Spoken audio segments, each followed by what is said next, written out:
Hi friends, welcome to our channel. Brahmamudi serial next ఎపిసోడ్లో ఏం జరగబోతోందో ఈ వీడియోలో చూసి తెలుసుకుందాం. స్వప్నకి గతం గుర్తుకు వస్తుందా? అసలు ఏం జరిగింది అని తెలుసుకోవడానికి ఈ వీడియోని స్కిప్ చేయకుండా ఎండ్ వరకు చూసేయండి. రాజ్ బయట నుంచి తిరిగి రాగానే బెడ్రూమ్లోకి వచ్చి బాబు ఏం చేస్తున్నాడో చూస్తాడు. బాబు అప్పుడు దాకా సైలెంట్గా ఉంటాడు. రాజ్ రాగానే ఏడుస్తూ ఉంటాడు. అప్పుడు రాజ్, రే, ఏం టైమింగ్ రా నీది, ఇప్పుడు దాకా నేను లేనని ఏడుపు ఆపుకున్నావా అని బాబుని బుజ్జగిస్తూ ఉంటాడు. చూస్తే డైపర్ మార్చాల్సి ఉంటుంది. ఇంట్లోనేమో డైపర్లు ఉండవు. ఈ కళావతికి చెప్పాను కదా, అయినా తెప్పించలేదేంటి? అమ్మో, అయినా ఇప్పుడు అడిగితే నేనెందుకు తెప్పించాలి, నాకేం అవసరం అని అంటుంది. అదొక గొడవ అని అనుకుంటూ ఉంటాడు. ఈలోగా కావ్య వస్తుంది.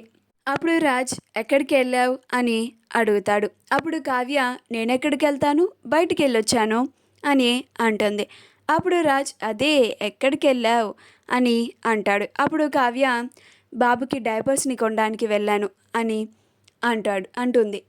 అప్పుడు రాజ్, సరే మార్చు అని అంటాడు. అప్పుడు కావ్య, నాకు తప్పుతుందా అని వెళ్ళి బాబుకి డైపర్ మారుస్తూ ఉంటుంది. ఆ తర్వాత ఏవండి అని అంటుంది. అప్పుడు రాజ్, ఏంటి అని అంటాడు. అప్పుడు కావ్య, నాకు ఒక చిన్న సహాయం చేస్తారా అని అంటుంది. అప్పుడు రాజ్, సహాయమా, ఏంటా సహాయం అని అంటాడు. అప్పుడు కావ్య, ఏం లేదండి, కొంచెం మీ ఫోన్ ఇస్తారా అని అంటుంది. అప్పుడు రాజ్, నా ఫోనా, నీకెందుకు, అయినా నా ఫోన్తో నీకేం పని అని అంటాడు. అప్పుడు కావ్య, ఏం లేదండి, ఒక చిన్న పని, వెంటనే ఇచ్చేస్తాను అని అంటుంది.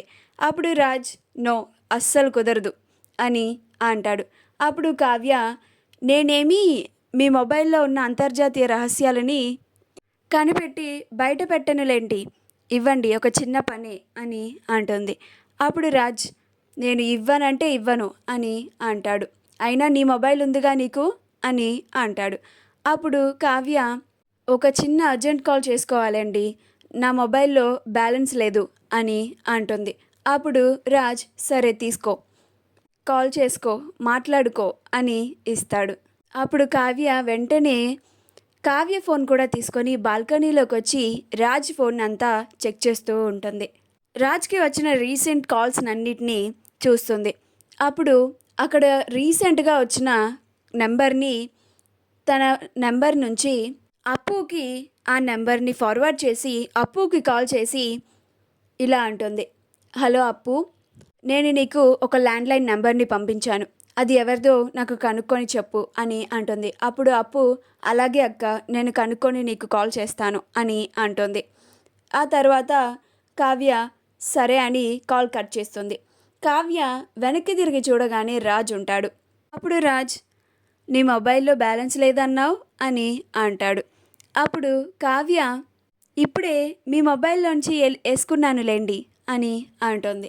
ఇదిగోండి మీ ఫోన్ అని రాజ్ చేతిలో రాజ్ ఫోన్ని పెట్టి అక్కడ నుంచి వెళ్ళిపోతుంది. స్వప్న తన గదిలో జరిగిన దాని గురించి అంతా ఆలోచిస్తూ ఉంటుంది. అలా తనకి రుద్రాని వాళ్ళు స్వప్న చేత సంతకం చేయించిన రోజు గురించి కొంచెం కొంచెంగా స్వప్నకి గుర్తుకు వస్తూ ఉంటుంది. స్వప్నకి రుద్రాని ఇచ్చిన జ్యూస్ తాగడం వల్లనే మత్తు రావడం స్వప్నకి గుర్తుకు వస్తుంది. మా వీడియో కనుక మీకు నచ్చినట్లయితే లైక్ చేయండి, షేర్ చేయండి, మా ఛానల్ని సబ్స్క్రైబ్ చేసుకోండి, పక్కనే ఉన్న బెల్ ఐకాన్ని క్లిక్ చేయడం మాత్రం మర్చిపోకండి.